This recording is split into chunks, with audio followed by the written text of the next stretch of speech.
Carlee Russell is a liar, folks. Today, her attorney released a statement from her client that the story that she made up, what took place on July 13th, when she said that she was abducted after seeing a baby on the side of the Alabama highway, and she stopped to check on the toddler walking alone, was absolutely dead wrong. Today, Hoover, Alabama Police Chief Nicholas Derzis read a statement from Carlee's attorney, Emory Anthony. Last Wednesday, July 19th, we held a press conference and provided you with the facts of the Carlee Russell disappearance. We told you the investigation was ongoing, and we helped you determine where Carlee was within the 49 hours of her disappearance. Today I've talked to and received a statement from Mr. Emory Anthony, attorney for Carlee Russell. Mr. Anthony has scheduled a meeting for Carlee to meet with investigators early this afternoon, but then I received an email stating that a statement was being provided by him on her behalf. Mr. Anthony asked that I read the statement in its entirety, which I will do now.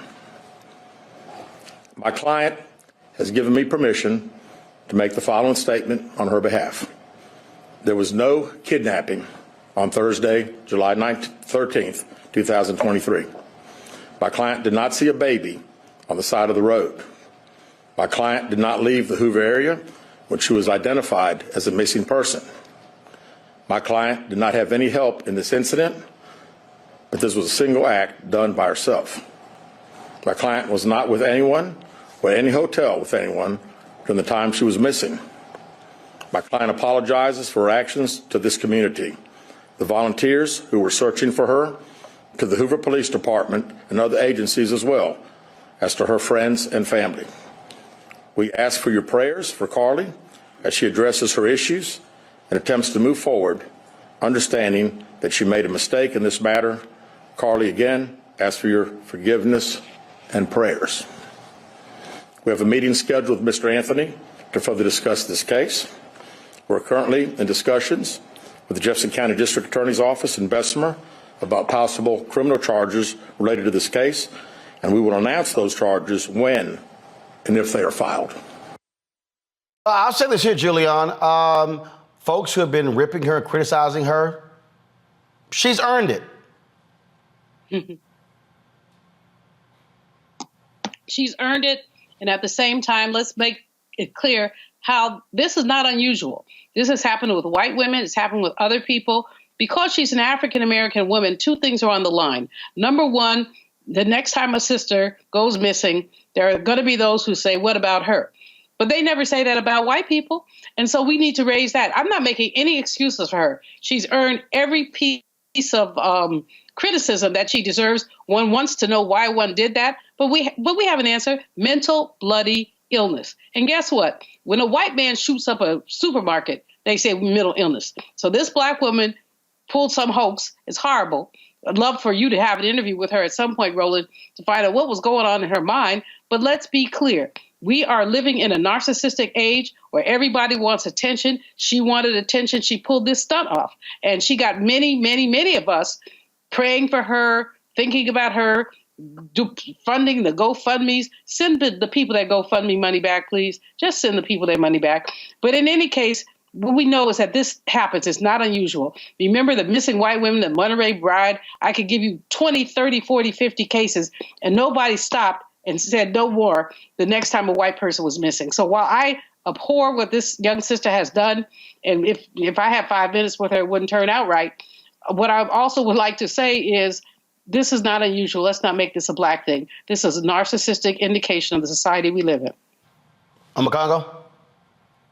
I really think at the end of the day, Joe Madison talks about how in society we maximize the minimum and minimize the maximum. We cannot take this one example and have people say, well, what happened with the next black woman? She might be lying, like Dr. Malvo said. So this is actually a challenge to all of us in America, white America and everyone else. The energy and fervor that so many people put towards this case, put it towards the next case, put it towards the cases that we're talking about here on the Black Star Network every week with Black and Missing. Because really, at the end of the day, if we really want to have this community where we actually do value each other. You can't just have one performative experience where you say, hey, I was there, and then you just go back to your room when the next case happens. We deserve to be treated just like everybody else. And though this situation is tragic and she needs to face full consequences, at the end of the day, like Dr. Malvo said, this is one person. So people can't just throw your hands up and say, oh, we tried. We got to do this every day if you fully support Black humanity. Renita?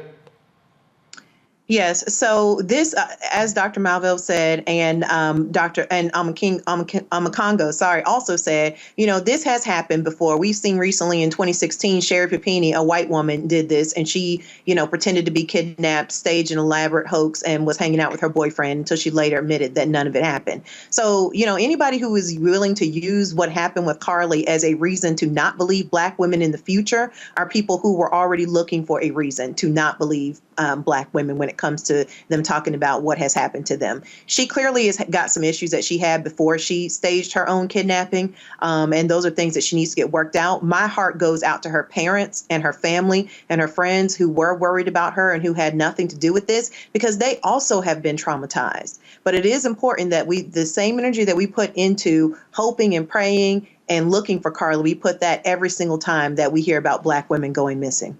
One of the sites got a number of donations. People, I think it was like $63,000 in the wake of this, and then they announced that they were not going to be returning the money. What do you think about the Amakongo?